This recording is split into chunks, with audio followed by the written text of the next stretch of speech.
Breakfast tayo mga kasabi. Ang aking breakfast ay, syempre rice. Nag-rice ako ngayon.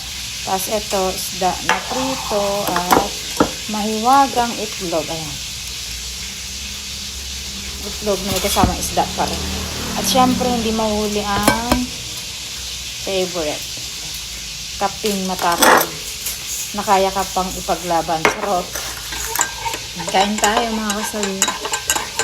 Abangan niyo pala yung live ko mga kasabi ha ngayong 25 o 24. Pero mag-aanan naman ako before. So ayan.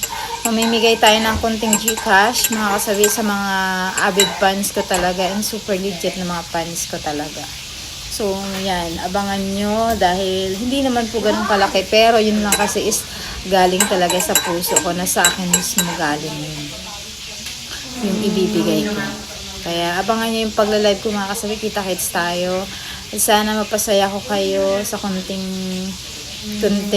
tulong ko para sa inyong lahat. So, syempre, swerte yung mga mapipili. At kung gusto nyong isa kayo sa mapili natin mga kasabi, sumali kayo sa live. Kasi wala kaming yung tawag na ito, yung ipamimigay na hindi nakasali. Kasi para unfair dun sa mga nakasali sa live, ganyan na mapipili, 'di ba? For example, 'di ba dati kasi yung yung tawag nito, yung ginagawa ko dati, 'di ba, naglalagay ako ng mga pangalan. So bubunutin ko 'yon.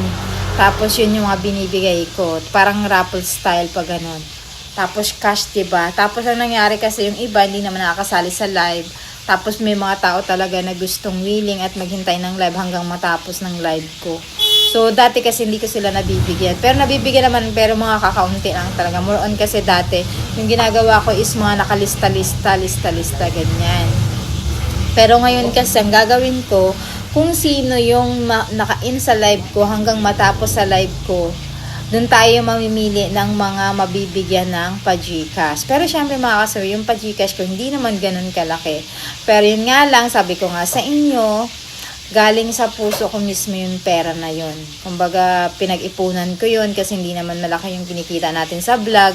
Kumbaga, pinag-ipunan ko din yun para lang maibigay ko sa inyo kahit paano. Kasi, di ba yan naman ginagawa ko every December sa mga followers ko, yung sa mga legit followers ko, ganyan. Tapos kasi yun yung program ko naman talaga kasi is, di ba, feeding program naman talaga sa mga school, yung ginagawa ko, nagpapakain tayo.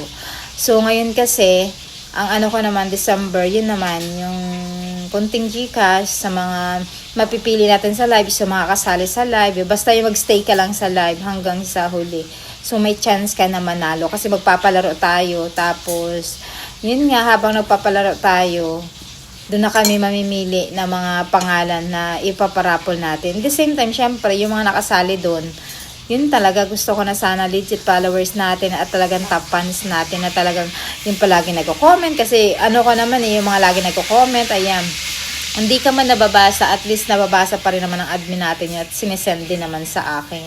So, kaya alam ko din yung talagang legit na followers ko at sa mga avid fans ko talaga na talagang sobrang suporta sa akin. So, doon, sana hopefully na sana tawag na ito, makasali kayo sa live. Ayan, abangan nyo, 24 or 25 yan mga kasama. Hindi ko lang alam kung anong oras kasi super busy din ang inyong lingkod. Kaya gusto ko na 24 or 25. Basta sa 2 araw na hindi ko lang alam kung anong exactly na time. Pero siguro before 24 or 25 mag-a-announce na ako para at least makasali kayo sa live ko mismo. Ayan. Sana hopefully na bagong gising lang ako na hopefully sana makasali kayo. So yun, kita-kits tayo sa live ko mga kasawi. At syempre, sabi ko nga sa inyo, huwag kayong may expect na malaki ha. Eto, galing sa puso ko to, ulitin ko. Yung pera na ibibigay ko, galing ito sa puso ko. Kasi wala naman ako mga sponsor na gaya ng mga vlogger na may mga sponsor sila, malaki sila, or may nagbibigay sa kanila na mga sponsor, 'di ba? Kaya malaki silang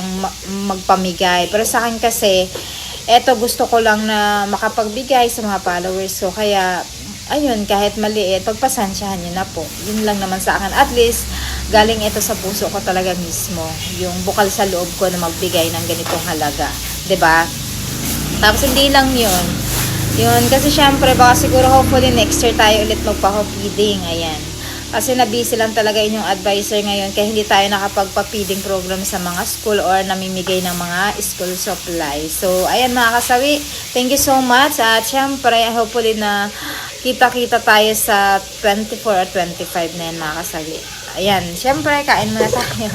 Kain na tayo. Ayan, maraming salamat po sa inyo. Merry Christmas and Happy New Year po sa inyong lahat. Mahal na mahal po kayo.